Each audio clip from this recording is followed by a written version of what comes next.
신앙 고백 하나님 앞에 올려드리도록 하겠습니다. 나는 전능하신 아버지 하나님, 천지의 창조주를 믿습니다. 나는 그의 유일하신 아들, 우리 주 예수 그리스도를 믿습니다. 그는 성령으로 잉태되어 동정녀 마리아에게서 나시고 본디오 빌라도에게 고난을 받아 십자가에 못 박혀 죽으시고 장사된 지 사흘 만에 죽은 자 가운데서 다시 살아나셨으며 하늘에 오르시어 전능하신 아버지 하나님 우편에 앉아 계시다가 거기로부터 살아있는 자와 죽은 자를 심판하러 오십니다. 나는 성령을 믿으며 거룩한 공교회와 성도의 교제와 죄를 용서받는 것과 몸의 부활과 영생을 믿습니다. 아멘. 이 시간 우리 함께 찬양하겠습니다. 이 눈에 아무 증거 아니 배워도 우리 함께 찬양하겠습니다.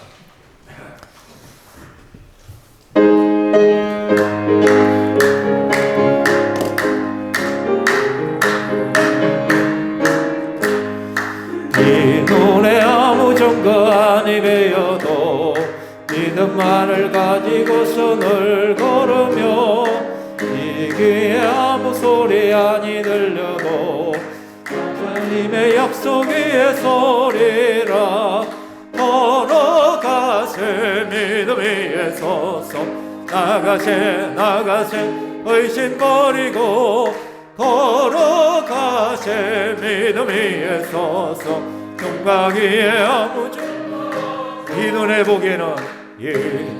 보기에는 어떠하든지 이미 얻은 영 그대로 늘 믿으며 이 마음에 의심 없이 살아갈 때에 우리 소원 주 이루리 걸어가세 믿음 위에 서서 나가세 의심 버리고 걸어가세 믿음 위에 서서 어디에 아무 증거 없어도 주님의 거룩함을 두고 맹세하 주 하나님 아버지 참 이쁘다 그 귀한 모든 약속 믿는 자에게 걸어가세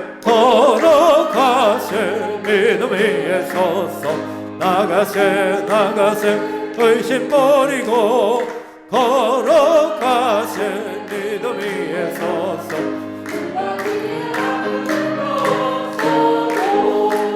아멘. 이 시간에 함께 찬양할 때 하나님의 사랑을 사모하는 자 우리 함께 찬양하겠습니다.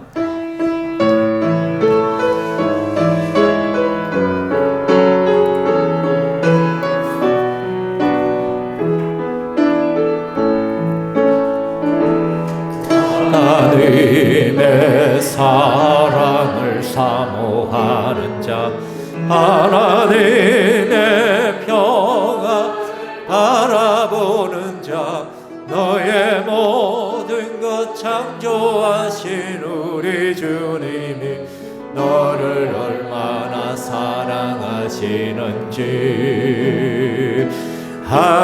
하나님께 찬양과 경배하는 자 하나님의 선하심을 닮아가는 자 너의 모든 것 창조하신 우리 주님이 너를 자녀 삼으셨네 하나님 사랑의 눈으로 너를 어느 때나 바라보시고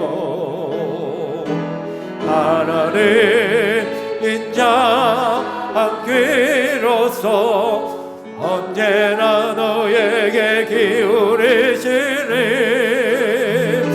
어둠에 밝은 빛을 비춰주시고 너의 작은 시름에도 응답하시니 너는 어느 곳에 있든지 주를 향하고 주만 바라볼 하나님 사랑의 눈으로 하나님 사랑의 눈으로 너를 어느 때나 바라보시고 하나님인 자 하나님인 자 귀로서 언제나 너에게 기울이시니 어둠에 밝은 빛을 비춰주시고 너의 작은 너는 어느 곳에 주를 향하고 주만 바라볼지 하나님 사랑의 눈으로 하나님 사랑의 눈으로 너를 어느 때나 바라보시고 하나님 언제나 너에게 기울이시니 어둠에 밝은 빛을 비춰주시고 너의 작은 너는 어느 곳에 있든 주를 향하고 주만 바라볼지라 주만 바라볼지라.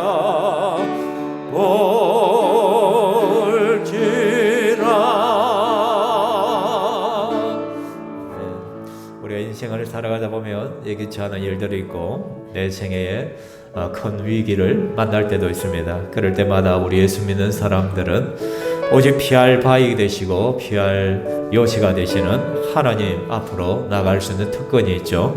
그분만을 온전히 의지하고 나갈 때 주님의 위로와 주님의 회복과 주님의 역사하심을 우리가 경험하게 될 것입니다. 그 하나님은 능력이 많으신 하나님이십니다. 이 시간에 또 찬양할 때 나의 힘이 되신 여호와여 우리 함께 찬양하겠습니다.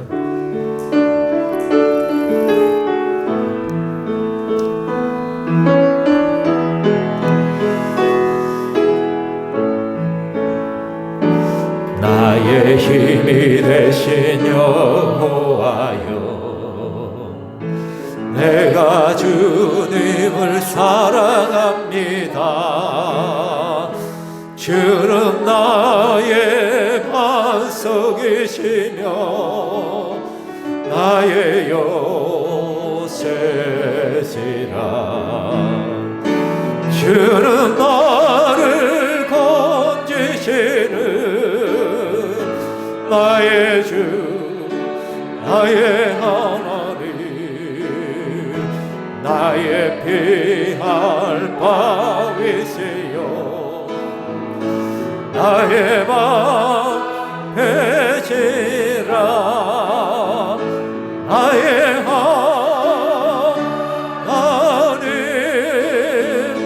나의 하나님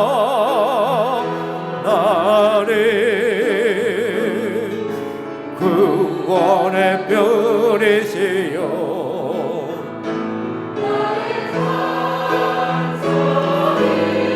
나의 하나님 나의 하나님 나의 하나님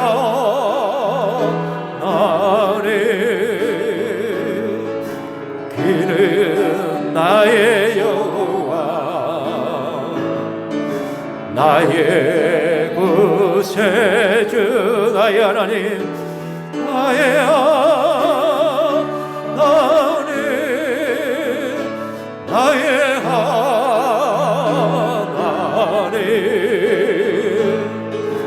그는 나의 여호와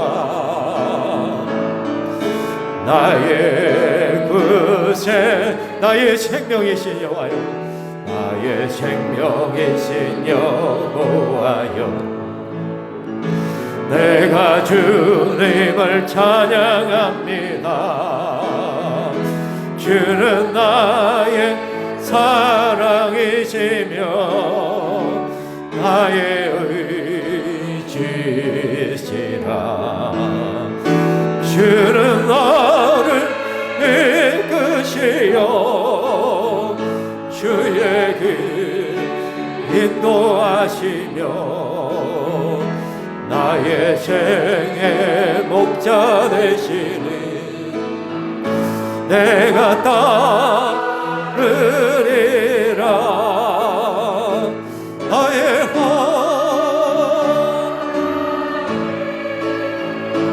나의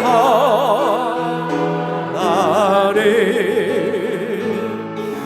생명의 면류관으로 내게 지으소서. 나의 하나님 나의 하나님 나의 하나님 그는 나의 여호와 나의 구세. 나의 하나님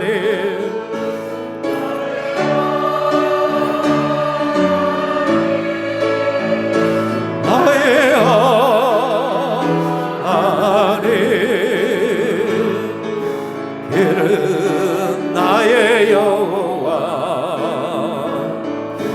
나의 구세주. 제가 기도하겠습니다. 살아계신 하나님, 이 시간에도 우리를 하나님 자녀로 받아주시고 우리를 예배자로 인정해 주심을 감사드립니다. 죄와 허물로 죽었던 저희들이요, 하나님 나라와 의를 위하여 살기보다는 내 욕심과 내 욕망을 위하여 살아왔던 우리들이온데 하나님께서 불쌍히 여기시고 긍휼히 여기시어서 우리를 있는 모습 그대로 받아주시니 너무나 감사합니다. 이 시간 주 성령 하나님께서 우리 영혼을 새롭게 하여 주시고 우리의 마음이 하나님을 더욱더욱 사모하게 하여 주시옵소서. 약할 때 강함 되시는 하나님, 이 시간에 강함으로 능력으로 나의 힘으로 역사하여 주시옵소서. 우리 성도들의 신음소리와 우리 성도들의 아픔 가운데 늘 함께 하시는 하나님, 속히 응답하시고 새롭게 하시고 특별히 오늘 이 시간에 우리가 말씀 앞에 나아가며 예배를 드리는 가운데 하나님의 선하신 손길을 만나게 하여 주시고 주께서 우리를 어루만져 주시어서 온전하게 하시고 강건하게 하시고 회복시켜 주시옵소서.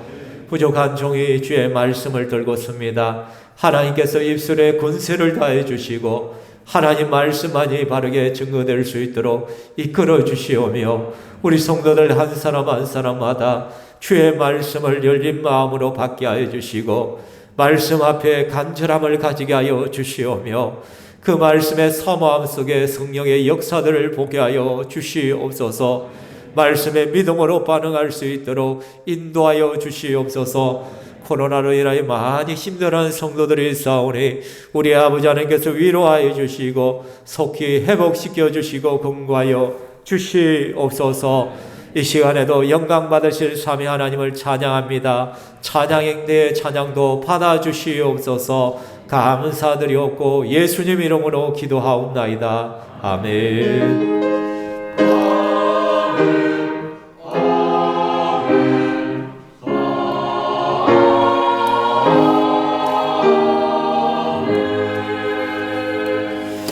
하나님 말씀 보겠습니다. 사도행전 17장 여기는 잘못됐네. 10절에서 15절까지 사도행전 17장 10절에서 15절입니다. 사도행전 17장 10절에서 15절까지 제가 봉독해 드리겠습니다. 밤에 형제들이 곧 바울과 실라를 베레아로 보내니 그들이 이르러 유대인의 회당에 들어가니라. 베레아에 있는 사람들은 데살로니가에 있는 사람들보다 더 너그러워서 간절한 마음으로 말씀을 받고 이것이 그러한가 하여 날마다 성경을 상고하므로 그 중에 믿는 사람이 많고 또 헬라의 기부인과 남자가 적지 아니하나 데살로니가에 있는 유대인들은 바울이 하나님의 말씀을 베레아에서도 전할 줄을 알고 거기도 가서 무리를 움직이러 소동하게 하거늘 형제들이 곧 바울을 내보내어 바다까지 가게 하되 실라와 디모데는 아직 거기 머물더라. 바울을 인도하는 사람들이 그를 데리고 아덴까지 이르러 그에게 실라와 디모데를 거기에로부터 속히 오게 하라는 명령을 받고 떠나니라. 아멘. 찬양대 찬양하겠습니다.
아멘. 하나님께 영광의 박수를 드립니다. 그리고 이 시간에는 지난번에 평신도 세미나를 다녀오셨던 우리 윤도근 목자님 간증 순서가 있겠습니다. 지금 나오셔서 간증하도록 하겠습니다.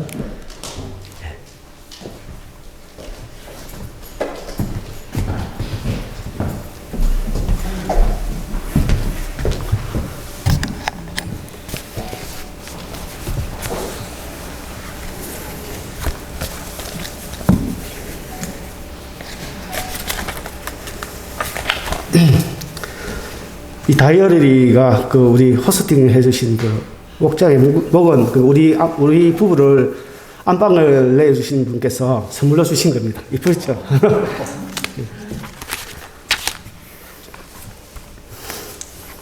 네, 특기 목자 윤도근입니다. 제 713차 평신도 세미나는 저에게 특별했던 것 같습니다. 목사님의 간절함에 어쩔 수 없이 등록은 했지만 은혜는 제가 많이 받았던 것 같습니다. 또 무엇보다 건조했던 또 신앙생활로 인해 정체되어 있던 막힌 길이 뚫리는 계기가 되었고 어떻게 보면 저에게는 믿음의 터닝포인트가 되었던 것 같습니다. 부산 장상교회 성도님들의 진심 어린 섬김과 헌신이 처음은 어색하고 부담스러웠었는데 대접하신 또 음식에 한 번 놀라고 또 맛에 한 번 더 놀랐습니다. 특히 청년들이 힘을 내시라고 쉬는 시간마다 한 땀 한 땀 만들어내는 간식에 한 번 놀라고 또 다양함에 한 번 더 놀라고 간식에 대한 설명에 맛이 배가 되었던 것 같았습니다. 가끔 지루할까봐 기타 치시는 성도님이 찬양 두 곡을 연주해 주시고 가시는데 유정근 집사님이 생각났습니다. 간정 시간은 감동과 때로는 무게감으로 다가왔었는데 와 어떻게 저렇게 하지? 한 말이 입술에서 맴돌았습니다. 말 그대로 섬김, 또 헌신, 희생이라는 단어가 자연스럽게 나올 수밖에 없는 시간이었습니다. 그 속에서 만져주시고 회복시켜주시는 하나님을 볼 수 있었습니다. 목장 탐방에서는 첫날에 인사를 나누었던 터라 자연스러운 분위기였었고 제가 조금 부끄럽게 느꼈던 것 물론 또 도전도 되었습니다. 부끄럽게 느꼈던 건 물론 또 도전도 되었습니다. 식사를 끝내고 나서 모두가 노트를 꺼내 기도 제목, 기도 응답, 감사 제목, 말씀 나눔을 적으면서 또 서로 확인도 하고 챙겨주는 모습이 너무 신선했던 것 같습니다. 저희 부부에게 안방을 내주신 그 가정이 있었는데 내심 화장실이 2개 있었으면 좋겠다 생각했었는데 하나였습니다. 처음은 좀 불편했었고 했는데 또 사람은 빠른 또 적응의 동물이라 저는 하루에 한 번을 꼭 봐야 하기에 사용을 했습니다. 강사로 수고하신 이정우 목사님이 성도님 집에 신방을 가시는데 목사님이 오신다고 얼마나 깔끔하게 청소를 하셨던지 바닥에 윤기가 날 정도였다고 합니다. 그런데 발을 내디딜 때마다 양발 자국이 묻어날까봐 발대기가 겁나더라 하시면서 너무 깨끗이 안 해도 됩니다. 이 말씀에 도전이 되었습니다. 그리고 결단의 시간에 기도라는 단어가 너무 가슴에 와닿았습니다. 기도하게 되면 말씀도 보게 된다고 저에게 큰 도전이 되었습니다. 그런데 우리 목사님이 매주 외쳤던 말씀이었는데 그때는 왜 몰랐을까요? 주일 학교 탐방 시간에 너무 늦게 참석하게 되었었는데 우리를 위해서 또 새로 등록한 친구 선물 증정 행사를 마지막 순서로 진행해 주셨는데 선물이 과자지게였습니다. 저도 그 과자지게 한번 쥐고 싶다는 생각이 들 정도였습니다. 도전이 되었습니다. 2박 3일 일정으로 평신도 세미나를 통해 많은 도전받고 또 결단하고 돌아왔습니다. 섬겨 주신 장창교회와 평신도 세미나 길을 열어주신 우리 목사님과 함께한 영원한 동역자 조신희 목련님께 감사드립니다.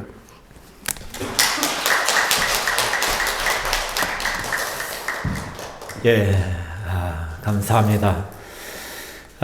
여러분 아시다시피 이번 평신도 세미나 다녀온 우리 조신희 목녀님은 이미 그 병원 검진을 받고 갔었습니다. 그래서 이미 본인은 갑상선암인 걸 알고 갔었는데 우리 인도근 목자님은 모르고 계셨어요. 마치는 날 이야기를 하셨기 때문에 굉장히 충격을 받았었는데 그래도 또 믿음으로 잘 이겨내고 계시고 또 간증을 부탁했는데 흔쾌히 또 이렇게 간증을 해주셔서 너무나 감사합니다. 기도에는 답이 없겠죠, 그죠? 또 여러분이 생각나시는 대로 또 우리 조신희 목녀님을 위해서 기도해 주시면 감사하겠습니다. 감사합니다. 이제 말씀을 나누도록 하겠습니다. 저는 신평교회 담임 목사이죠. 이 말은 하나님께서 저를 지역 교회를 목양하도록 부르셨다는 것입니다. 그러니까 저는 이 신평교회와 신평지역을 목양하는 거죠. 섬기라고 하나님이 부르신 목사입니다. 근데 사도 바울은 좀 달라요. 사도 바울은 개척 선교사와 같습니다. 그래서 교회가 없는 곳에 복음을 전하고 전해서 그곳에 교회를 세우는 사역을 했다는 것이죠. 저는 하나님께서 맡겨주신 그 교회에서 지속적으로 목양하면서 한 곳을 섬기는 것이라면 사도 바울은 끊임없이 다니면서 선교여행을 다니면서 그곳에 복음을 전하고 교회를 세우는 것이 그분의 사명이었다는 것이죠. 그래서 바울은 1, 2, 3차에 걸쳐서 선교여행을 떠났었고 마지막에는 로마까지 가고 또 스바냐까지 복음을 전하기도 했었습니다. 사랑하는 성도 여러분, 지금 바울은 2차 선교 여행 중에 있습니다. 우리가 잘 알듯이 하나님께서 아시아에서 바울이 복음을 전하지 못하게 하고 마게도냐 지역으로 갔죠. 마게도냐에 가서 제일 첫 번째 성인 빌립보에 가서 하나님 말씀을 전했고 그곳에 교회를 세웠습니다. 그리고는 또 어디로 가냐면 아래쪽에 데살로니가에 가서 복음을 전합니다. 데살로니가에서는 특별히 이곳은 그 당시 마게도냐의 수도였습니다. 지금은 그리스에서 두 번째로 큰 도시이기도 합니다. 그래서 그 당시 마게도냐의 수도였기 때문에 데살로니가는 아무래도 유대인이 많았죠. 빌립보에는 유대인이 거의 없었어요. 근데 여기 데살로니가에는 유대인도 많았고 유대인의 회당도 몇 개 있었던 것이죠. 그래서 바울은 그 회당에 들어가서 복음의 말씀을 증거합니다. 그 결과 많은 열매들을 맺기도 했습니다. 그렇지만은 그곳에 불량배들이 일어나서 유대인들이 그들을 자극해서는 또 복음을 전하지 못하도록 방해한 거예요. 핍박이 일어난 것이죠. 그래서 사도 바울과 이 신라와 이 선교팀을 핍박하기 위해서 찾았는데 다행이라 해야 될지 모르겠지만 바울과 그 선교 팀은 피했지만은 그러나 그 복음을 받았던 야손을 비롯해서 몇몇 그리스도인들은 사로잡혀서 큰 고난을 당해야 했습니다. 그래서 그런 핍박이 일어나자 데살로니가에 있던 성도들이 이 바울 일행을 이제는 베레아 지역으로 몰래 피신을 시켰어요. 여러분 왜 그랬을까? 한번 생각해봐요. 어떻게 보면 데살로니가 지역에는 한 3주 정도 복음을 전하고 이제 갓 교회가 세워졌어요. 그러면 아직 어린 신자들만 남았잖아요. 그런데 지금 핍박 때문에 바울 선교팀이 지금 베레아로 피신을 하는 상황이었거든요. 혹자는 오해할 수가 있을 거예요. 바울이 핍박이 무서워서 도망간 거 아니냐. 어떻게 어린 교회를 남겨놓고 그렇게 갈 수가 있느냐. 그렇지만은 바울은 이것이 최선책이라는 걸 알았다는 거죠. 왜냐? 바울이 계속 그곳에 남아있다면은 오히려 그 주위의 사람들을 더 자극하는 거죠. 더 자극을 해서 이제 갓 세워진 이 데살로니가 교회가 더 큰 핍박을 맞이할 수가 있다는 것이죠. 바울은 견딜 수 있지만은 어린 신자들은 어렵다라는 그런 판단 하에서 아쉽게도 마음에 정말 안타까워하면서 베레아로 피신을 해야 됐던 그 바울의 마음을 우리는 기억해 볼 필요가 있습니다. 여러분, 이곳에서 우리가 알 수 있는 것이 사역자의 마음은 내 야망이나 욕망을 채우는 자가 아니란 것이죠. 사도 바울의 계획대로 한다면 사도 바울은 데살로니가를 떠나지 않았을 거예요. 내가 죽으면 죽으리라 하고 그것에서 끝까지 복음을 전하려고 했을 것이에요. 그러나 만일에 그렇게 할 경우에는 다른 어린 그리스도인들이 큰 어려움에 처하기 때문에 자기의 계획과 자기의 모든 것들을 내려놓고 다른 사람들에게 오해를 받을 수도 있겠지만은 일보 후퇴하는 그 바울의 모습 속에서 진정한 사역자의 모습을 알 수가 있는 거예요. 그러니까 우리는 끊임없이 내 이름을 내려 하고 내가 계획했던 것을 성취해야만 내가 성공한 것이 느껴지지만 그게 아니란 것이죠. 우리의 모든 것의 최우선순위는 교회가 있어야 됨을 다시 한번 느끼게 되어집니다. 이렇게 바울이 이제는 데살로니가에서 베레아로 이제 내려오게 돼요. 데살로니가에서 또 조금 더 떨어져 있죠. 그죠? 베레아는 동그라미 친 곳입니다. 이곳에 왔습니다. 그렇지만 바울의 마음은 굉장히 좀 마음이 아팠을 거예요. 어린 성도들을 내버려 두고 자기가 왔기 때문에 저들이 잘 성장할 것인가, 교회가 바르게 설 것인가에 대한 그런 마음의 고민들과 걱정과 염려도 있었을 거예요. 그렇지만은 사역을 그만둘 수는 없잖아요. 그래서 베레아에 와서 바울은 또 유대인의 회당들을 찾아가서 그 회당 안으로 들어가서 복음을 전하기 시작합니다. 그런데요, 하나님께서 마치 위로라도 하시듯이 오늘 말씀해 보면은 굉장히 많은 복음의 열매들을 맺게 하셔요. 같이 한번 읽어볼까요? 그 중에 믿는 사람이 많고 또 헬라의 기부인과 남자가 적지 아니하나. 믿는 사람이 많았다. 헬라의 기부인과 남자가 적지 않았다. 여러분, 지금 마게도냐 지역은 그리스 지역이에요, 지금. 이 그리스는 이 당시에 우리가 학생들은 알아요. 그리스 로마 신화 속에 나오는 엄청난 신들을 갖다가 섬기는 것이에요. 그 당시 철학의 도시이고 사상의 도시이고 또 엄청난 우상의 도시예요.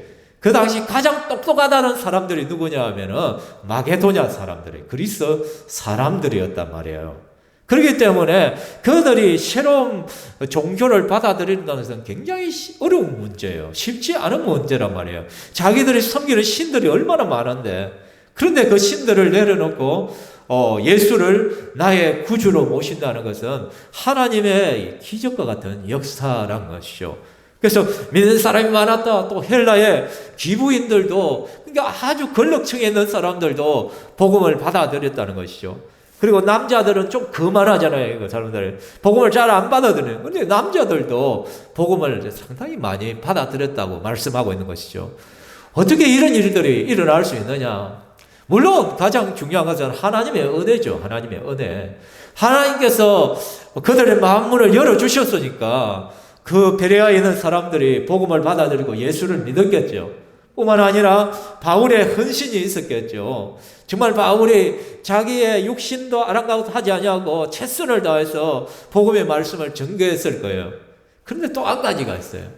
그게 뭐냐 하면 베레아 사람들의 어떤 특별함이 있었다는 것을 우리는 알 수가 있습니다. 오늘 11절 말씀에 보면 같이 한번 읽어볼까요? 베레아에 있는 사람들은 데살로니가에 있는 사람들보다 더 너그러워서 간절한 마음으로 말씀을 받고 그러한가 하여 날마다 성경을 상고함으로. 아멘. 우리는 하나님의 말씀을 대하는 베레아 사람들의 태도를 보면서 우리가 하나님 앞에 말씀을 대할 때 어떻게 서 있어야 되는가를 한번 배울 수가 있는 것이죠. 그러니까 하나님의 말씀 앞에 서는 성도의 모습이 대체 어떠해야 되는가를 우리는 이 시간을 통해서 한번 배워볼 수 있기를 소망합니다.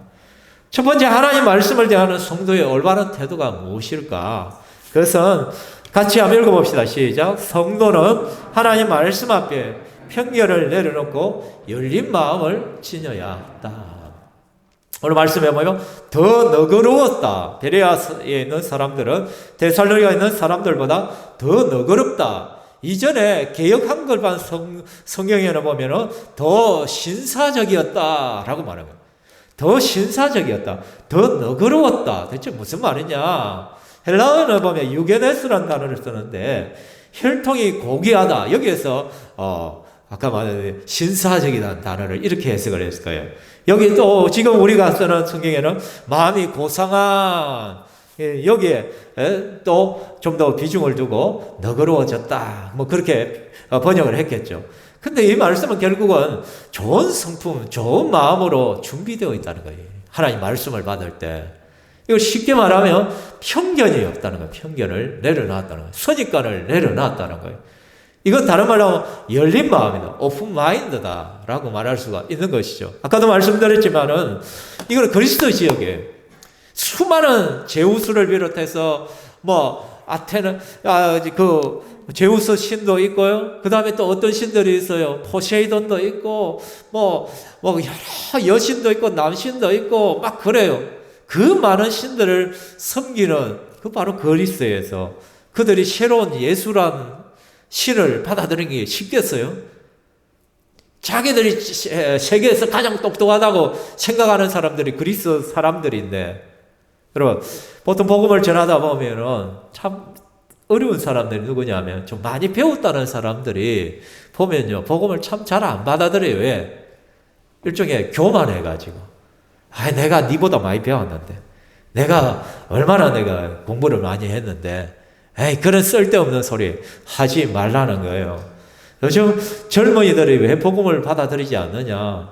부모 세대는 나만큼 배우지 못했다는 거예요. 부모 세대는 기껏 초등학교 졸업하고 중학교, 고등학교 정도 졸업하고 대학 나오신 분들이 그렇게 많지 않다는 거예요.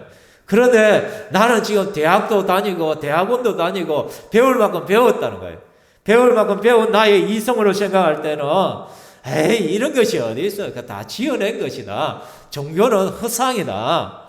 막 그런 교만함들이 있는 거예요. 그런 편견과 선입관들이 복음을 거부하게 되어진다는 거예요. 그래서 똑똑한 사람은 예수 안 믿는다는 거예요. 신을 의지하지 않는 것이요. 연약한 자들이나, 그리고 못 배운 사람들이나, 종교를 가지는 것이지, 나 같은 사람은 필요 없다. 이런 엄청난 교만들이 있는 것이죠. 근데 놀랍게도 세상에서 가장 똑똑하다고 생각했던 그 그리스 마게도냐 지역에 있는 베레아 사람들이 지금 어떻게 해요? 편견 없이 열린 마음을 가지고 사도 바울이 전가하는 하나님 말씀을 그대로 받았다는 것이죠. 그럴 때 이러한 구원의 역사가 일어나더란 것이죠. 오늘날도 예수님에 대한 많은 편견들이 있어요.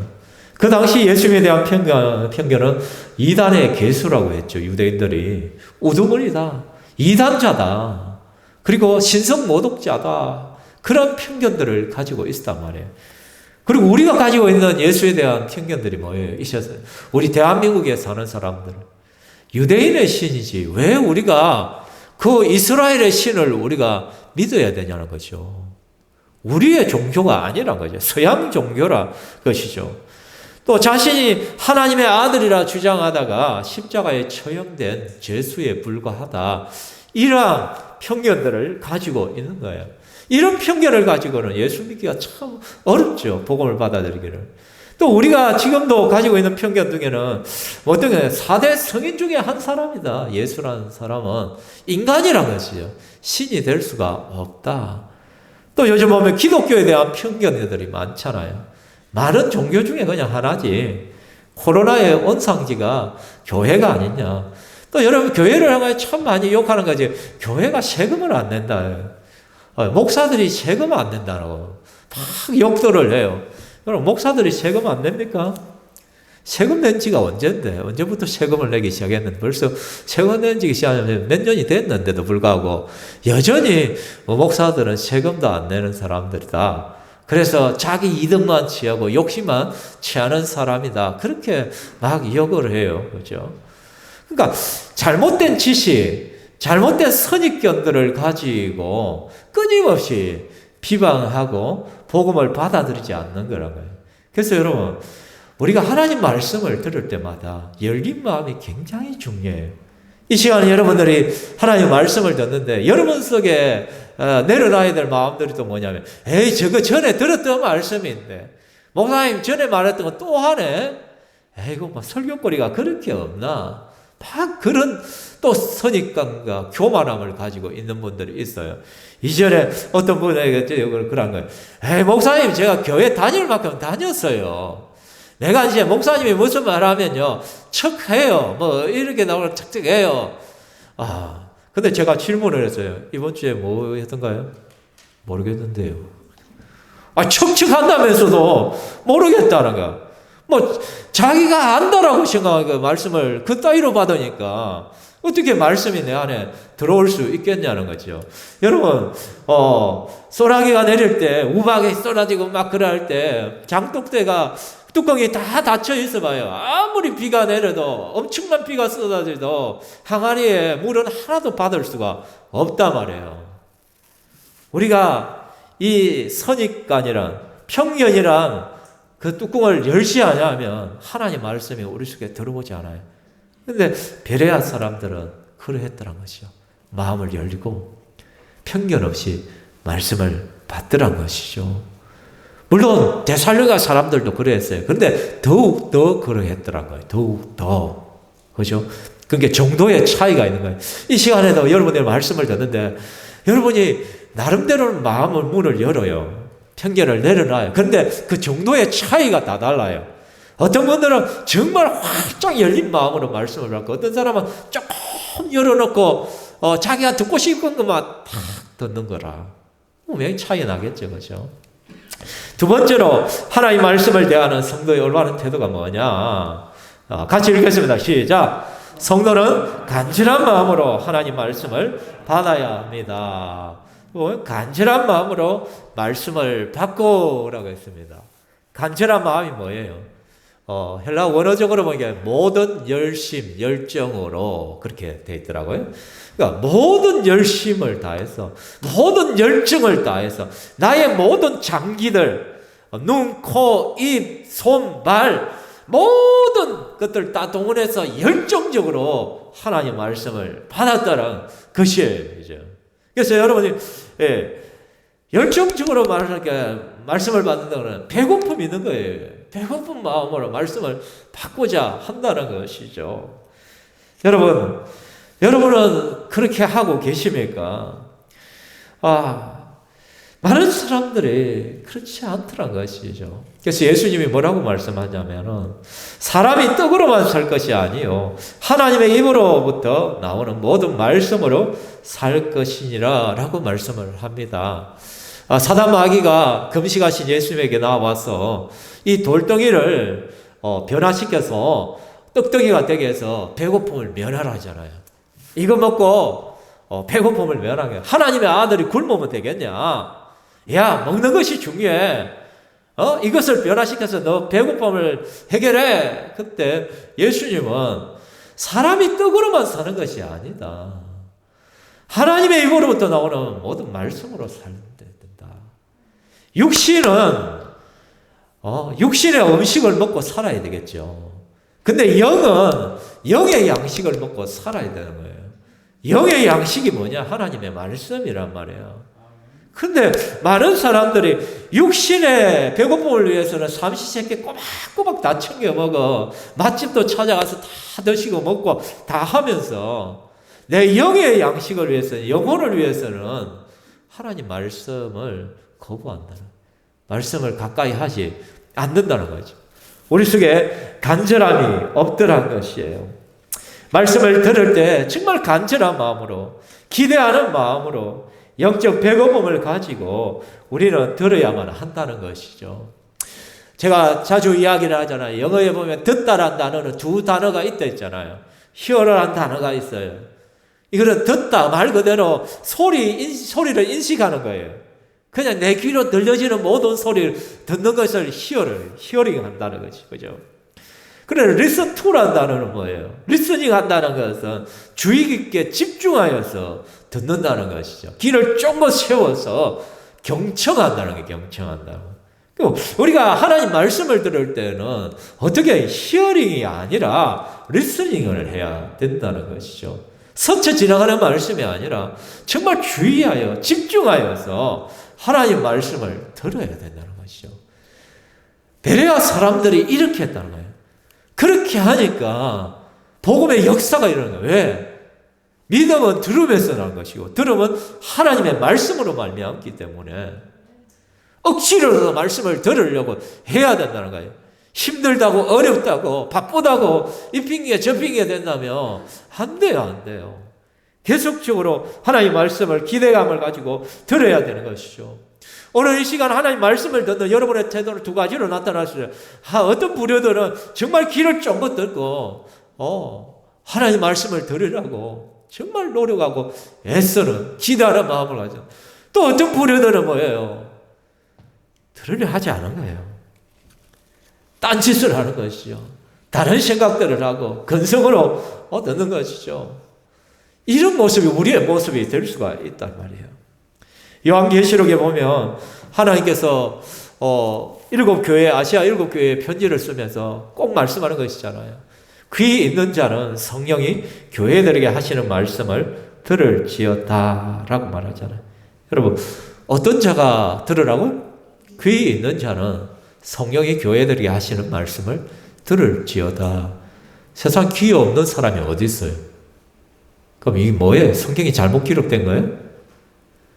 여기서 귀란 것은 들을 귀를 말하는 거예요. 들을 귀를 가진 자는 성령이 교회들에게 하시는 말씀을 들을지어다 라고 말씀을 하는 거예요. 들을 귀가 없는 사람들이 있어요. 사람들이 대화를 해보다면 지 말만 실컷 하고 남의 말을 절대 안 듣는 사람들이 있죠. 그죠? 들을 귀가 없는 사람들이죠. 근데 듣는 척을 하는데 다시 되물어보면 몰라. 왜? 엉뚱한 생각이 있기 때문에. 들을 귀가 없다는 것이죠. 저는 우리 신평교회 성도들이 들을 귀가 있었으면 좋겠습니다. 아멘. 아멘. 여러분 귀 있는 거 한번 봐요. 혹시 귀 없는 사람 있어요? 들을 귀가 있기를 소망합니다. 그래서 하나님 말씀을 들을 때마다 하나님 오늘은 내게 무슨 말씀을 하시렵니까?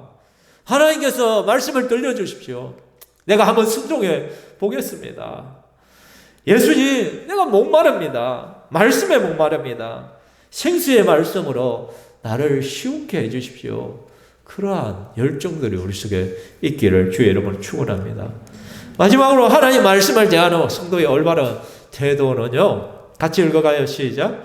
성도는 들은 말씀이 그러한가 하여 날마다 성경을 상고해야 합니다. 여기서 들은 말씀이란 것도 히어링한 것이 아니라 리스닝한 거예요. 들을 귀를 가지고 제대로 들었다면 그래야 막 서로 비교를 해보지. 제대로 듣지도 않았으면 이 다음 단계가 나올 수가 없는 것이요. 내가 귀를 쫑긋하고 정말 자세히 하나님 말씀을 듣고 마음에 새겨서 집으로 돌아와서는 어떻게 하냐. 그 말씀이 진짜 그러한가 하여 날마다 성경을 묵상한다는 것이죠. 여기서 보면 성경을 상고했다라고 했잖아요. 또 지금 원어적으로 보면 아나크리노라는 단어가 뭐냐면 조사하다, 검토하다, 신문하다, 공부하다는 거예요. 실제적으로. 자세히 살펴서 티를 골라낸 거예요. 예를 들면 이런 거예요. 저희 어머니가 시골에서 농사를 짓는데 쌀을 보내와요. 시골에서. 그래서 시골에서 쌀을 보내올 때는 집에 정미기를 가지고 탈곡을 하거든요. 그러다 보니까 공장에 가서 하는 것보다 정미소에서 가는 것보다 덜 정밀을 할 수가 없는 거예요. 덜한 것이죠. 그러다 보면 그 사이에 뭐가 있냐면 조금 섞여 있어요. 돌도 한두 개씩 섞여 있고 또 여러 가지 티도 섞여 있고 그래요. 그러다 보면은요, 쌀을 가지고 때로는 이걸 골라내야 돼요. 휘저가면서 돌을 갖다가 찢고 또 이상한 쌀이 있으면 걸러내고 막 이런 과정들을 거쳐요. 참 귀찮은 것이죠. 그렇지만 또 부모님이 주신 것이니까 또 감사하게 받아야 되잖아요. 그러니까 돌을 골라내듯이 쌀 사이를 갖다 휘저으면서 골라내는 이게 바로 아나크리노라는 단어의 의미와 비슷할 것이에요. 예를 들면 그러니까 내가 받은 말씀이 정말 성경 말씀과 맞나? 여러분 예수 믿는 사람들은요 생각하는 사람이 돼야 돼요. 예수 믿는 사람들은 감정도 풍성해야 되지만 이성도 풍성해야 돼. 그러니까 어떤 분들은 감성만 너무 발달해가지고 모든 걸 그냥 아멘 다 받아들여요. 이단이 말하는 것도 다 받아들여. 또 누군가 유명하다는 분이 그냥 설교하면 그게 진짜 다 맞는 줄 알고 다 받아들여. 또 보면 그 속에 잘못된 것들이 많이 섞여 있음에도 불구하고 그러니까 요즘 이단들이 그렇게 많이 설치는 거예요. 감성 위주로 하다 보니까 자꾸 은사나 그런 자꾸 신비적인 것에 또 마음이 빼앗기기도 하더란 것이죠. 하나님께서는 우리에게 이성을 선물로 주셨어요. 그래서 들은 말씀이 정말 하나님 말씀이 맞는가 성경책도 자주 읽으시고 막 읽어가요. 그죠? 조용한 사모가 성경을 참 많이 읽거든요. 솔직히 제가 상당히 부끄럽습니다. 조용한 사모 앞에만 서면. 일주일에 성경을 갖다가 보통 500장, 600장 그렇게 읽어버리니까 300장 그냥. 그러니까 1년에 성경을 갖다가 보통 10독씩 해버리니까. 그래서 이전에는 내가 성경을 더 잘 알았는데, 조용한 사람 한 번씩 물어요. 여보, 이런 말씀이요. 완전 성경 어디, 우리 사투리라면 기티에 있는 거. 그죠? 완전 구석에 있는 것들을 가지고가 이런 게 있는 걸 알아요. 그런 게 있었나? 목사가 좀 부끄러운 거지, 그죠? 그죠? 성경을 하다 그렇게 많이 읽다 보니까 분명히 찾지 못하는 것들이 있어요. 이전에 우리 윤병옥 집사님도 한번 필사를 갖다 막 하다 얼마나 꼼꼼히 있어요. 그러니까 저한테 한 번씩 물어요. 목사님, 이런 것을 마십니까? 하는데, 그래요? 저도 모르는 걸 집사님이 찾으셨네? 내가 한번 살펴볼게요. 막 그랬던 적도 있었단 말이에요. 그죠? 그러니까 여러분, 우리가 그냥 성경 말씀을 읽고 흘러버리지 마십시오. 여러분이 좀 묵상을 좀 많이 해야 돼. 시편 1편에 보면 복이 있는 사람은 악인의 꾀를 쫓지 않고 쭉 하다가 2절에 보면 오직 여호와의 율법을 즐거워하여 그의 율법을 주야로 묵상하는 자로다. 소가 되새김질 하듯이 하나님 말씀을 자꾸 되새김질 하는 거예요. 제가 흡수율이란 말을 썼잖아요. 설교를 한 번 들을 때, 뭐든 한 번 들을 때는 흡수율이 20%에서 30%밖에 안 돼요. 여러분이 오늘 설교 한 번 들은 건 여러분이 많이 이해해봐야 30%밖에 이해 못해. 두 번 들으면 50%를 이해해. 세 번 들으면 60, 70%를 이해할 거란 거예요. 네 번, 다섯 번 해야 비로소 정말 목사가 설교하고 싶고 정말 말씀하고 싶은 것을 거의 대부분을 흡수하게 된다는 것이에요. 근데 많은 성도들이 오늘 주일날 설교 한번 들었다. 야, 오늘 예배 잘 들었다. 땡! 그러니까 목장 모임에 가가지고 우리 말씀 한번 나눠봅시다. 아무도 몰라. 뭔지 몰라. 그러니까 주보 가지고 한번 읽어물어서 이 말씀이 있었네. 아이고야. 그제서야 그렇게 하는 거예요. 저는 우리 신평교회 성도들이 좀 흡수율을 높였으면 좋겠어요. 설교 말씀을 이번 한 번 듣고 가서는 화요일쯤 한 번 더 듣는 거야. 그리고는 목요일이나 금요일에 또 한 번 더 들어야 돼요. 왜? 목장 모임을 준비를 해야 되는 거야. 그리고 주보를 항상 저는 주보를 갖다가 놔두고 가는 사람을 이해를 못 해요. 왜 예배가 끝나고 나면 주보가 여러분 자리에 남아있는지 모르겠어. 그 주보는 왜 제가 주보를 만들까요? 순서를 가르치기도 하지만 칼럼을 통해서는 제가 어떤 목회를 하고 어떤 방향을 교회를 이끌어가고자 하는 제 마음을 항상 목회 칼럼에다가 실거든요. 그러니까 목회 칼럼은 반드시 읽어야 돼요. 그리고 안에 내재본 설교 요약이 있잖아요. 그걸 여러분을 도와주기 위해서 제가 설교를 일부러 다 요약을 한 거예요. 그걸 가지고 내가 공부하고 그리고 목장 모임에 가서 그것을 함께 나눌 수 있도록 여러분을 향한 서비스예요, 제가. 그런데 오늘 주일 순서만 한번 봤다고 끝났다고 주보 탱 내두고 와버리고 쓰레기 돼요. 그죠? 그래서 여러분이 주보를 차곡차곡 모으십시오. 그 주보를 모아가지고 1년 동안 딱 모아가지고 나중에 여러분 설교 부분만 한번 봐보십시오. 얼마나 풍성한지 몰라요. 그 요약만 봐도 엄청나게 풍성함을 누릴 수 있을 것입니다. 말씀을 맺고자 합니다. 사랑하는 성도 여러분, 임계점이라는 단어가 있어요. 물리학에 있는 단어죠. 물리학 보면은 질적인 변화를 일으키는 시점을 의미해요. 물은 몇 도에서 끓어요? 100도. 99도에서 안 끓어요. 1도 차임에도 불구하고 99도에서는 물은 절대 끓지 않습니다. 딱 100도가 돼야만 팔팔 끓기 시작해요. 얼음은 몇 도에서 얼니까? 물이 0도에서. 여러분, 영상 1도에서 얼음 안 얼어요. 0도가 딱 돼야 물이 얼음으로 바뀌어요. 그렇죠? 액체가 고체로 바뀐단 말이에요. 그렇죠? 이걸 임계점이라 하는 거예요. 영어도요, 공부하다 보면은 영어가 지독하게 안 들려서 이해해요. 그런데 어느 시점이 딱 되면 영어가 들리는 시점에서 임계점이에요. 저는 아직 임계점에 못 도달해서. 그런데 우리 손예지 목자는 도달해서. 그죠? 들리죠? 오죠? 그 임계점에 딱 도달하면 그때부터 영어가 들리기 시작해. 외국어가 통역이 확 되기 시작한다는 말이에요. 제가 영어로 했다면 한참 머리를 걸려. 그 뜻이구나. 그러면 내가 이렇게 말해야 돼요. 한 템포 늘어지는데 임계점의 차이라고 하시죠. 사랑하는 성도 여러분, 정말 우리가 영적 임계점이 있다는 걸 알아야 돼요. 신앙생활에도 임계점이 있는 거예요, 이게. 신앙생활에 재미가 있는 지점이 있단 말이에요. 처음에는 의무적으로 하고 하다 보면 힘들어요. 그런데 어느 순간이 되면 신앙생활이 굉장히 재밌어져. 즐거워질 때가 있어요. 그 임계점을 딱 지났을 때가 문제. 기도 생활도 보면 참 기도가 어려운데 어느 순간이 되면 기도가 되어져요. 그게 임계점을 도달한 사람이에요. 근데 대부분의 성도들은 이 기도의 임계점에 도달하지 못해요. 왜? 너무 쉽게 포기를 하기 때문에. 전도도 임계점이 딱 있단 말이에요. 제가 전도는 벽돌 쌓기라고 했잖아요. 벽돌이 딱 따서 마지막 벽돌을 딱 이게 임계점이에요. 그래야 그 사람이 주님 앞으로 돌아온다는 것이죠. 말씀 생활도 임계점이 있는 것이죠. 말씀이 들리는 시점이 있어요. 그렇게 말씀의 임계점에 도달하려면 오늘 말씀한 이 세 가지를 기억해야 돼요.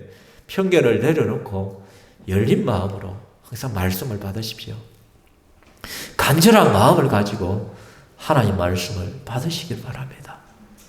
들은 말씀을 날마다 묵상하십시오. 되새김질하십시오. 흡수율을 높이시기 바랍니다. 땅을 들어가다가 조금만 파고 들어가면 지금 다이아몬드 강산이 터지기 일보 직전인데 대부분의 사람들이 열심히 하다가 어떻게 돌아서 버리는 거야. 한 번만 더 딱 찍으면은 다이아몬드가 탁 쏟아지는데 임계점에 도달하는데 우리 신앙생활이 이런 모습이 너무너무 많단 말이에요. 하다가 너무 쉽게 포기해. 안 되겠다. 그만해야지. 네, 여러분 영적 임계점에 도달하십시오. 더 열심히 해보십시오. 특별히 말씀을 들을 때 이 세 가지를 기억하고 한 말씀을 한번 들어보시고 집중해 보십시오. 그러면 다윗이 고백했듯이 주의 말씀이 내 입에 꿀과 같습니다. 말씀이 꿀맛과 같습니다. 이것을 경험하는 저와 여러분 되기를 주의 이름으로 축원합니다.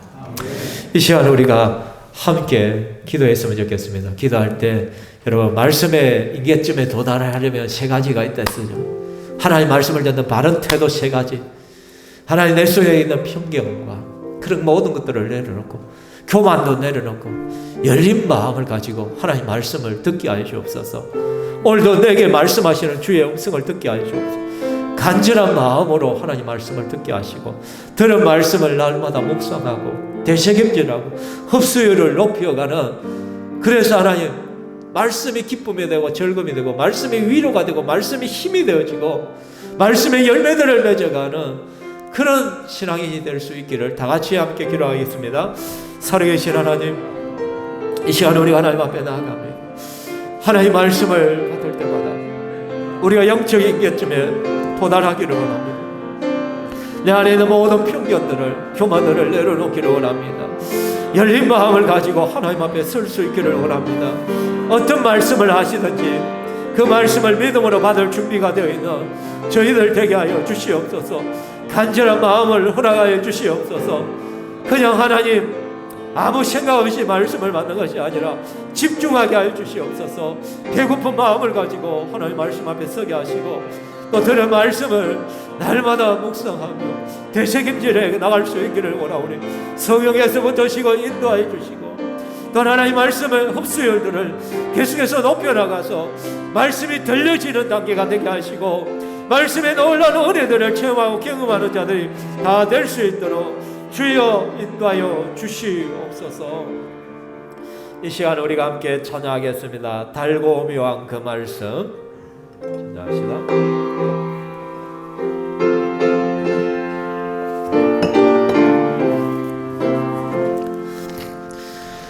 달고 묘한 그 말씀, 생명의 말씀은 귀한 그 말씀 진실로 생명의 말씀이 나의 길 믿는 밝히 보여주니 아름답고 귀한 말씀 생명샘이로다. 아름답고 귀한 말씀 생명샘이로다.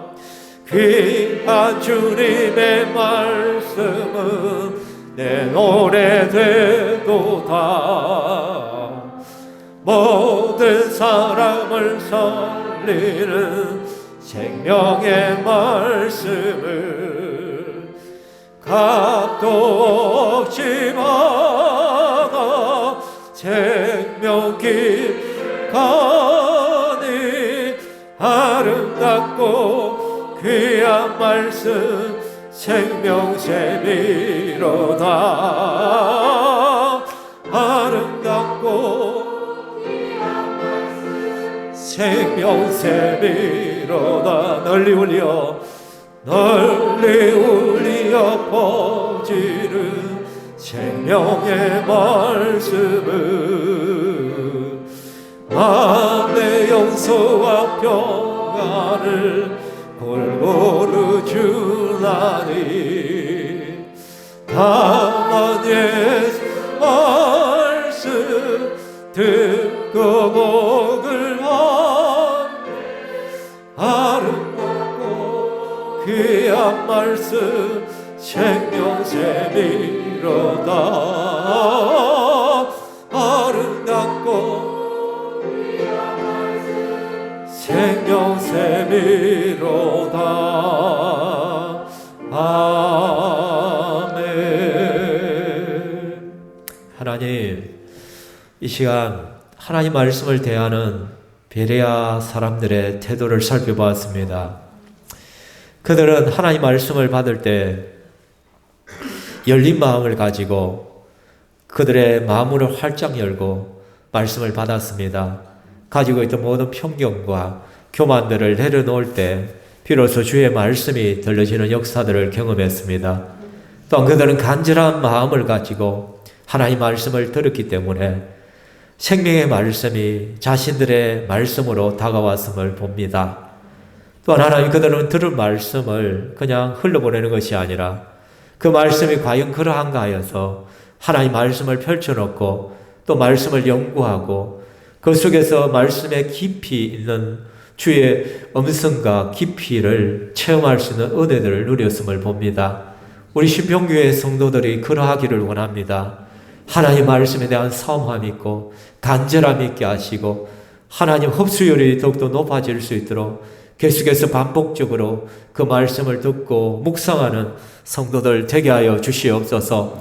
늘 열린 마음으로 주의 말씀을 들음으로 말미암아 주의 말씀이 내 입에 꿀보다 더하다는 고백들이 나오게 하여 주시고 하나님 말씀을 들을 때마다 정말 감탄사들이 쏟아지게 하시고 마음의 감동과 은혜가 넘쳐나게 하여 주옵소서. 예수 믿는 기쁨, 즐거움들이 있게 하여 주시기만을 소망합니다. 하나님, 우리의 행편을 아십니다. 하나님께서 새롭게 하시네.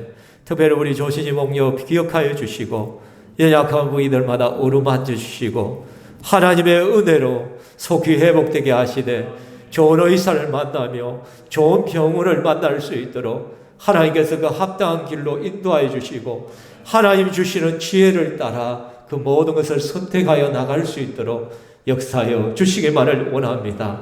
이 시간 우리 사랑하는 성도들 믿음으로 헌물을 올려드립니다. 주여 흠양하여 주시고 이 물질을 쓸 때마다 하나님 나라와 의를 위하여 사용하게 하시고 세상을 섬기고 하나님을 섬긴 데 사용하게 하여 주시옵소서. 힘들고 어려운 시절이 올 때 성도들의 가정을 지키시고 보호하여 주시옵소서. 되게 하시는 하나님께서 더 풍성함으로 함께 하시고 코로나로 힘들어하는 가정들에게도 하나님의 위로와 전화위복의 은혜들이 임하게 하여 주시옵소서. 감사하며 예수님 이름으로 기도하옵나이다. 아멘. 주 예수 그리스도의 은혜와 하나님의 사랑과 성령 하나님의 위로하심이 이 자리에 함께한 주의 건축들 머리 위에 영원토록 있을지어다. 아멘.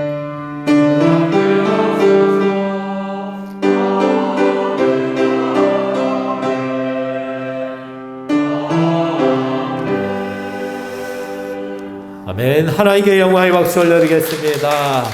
이 시간 우리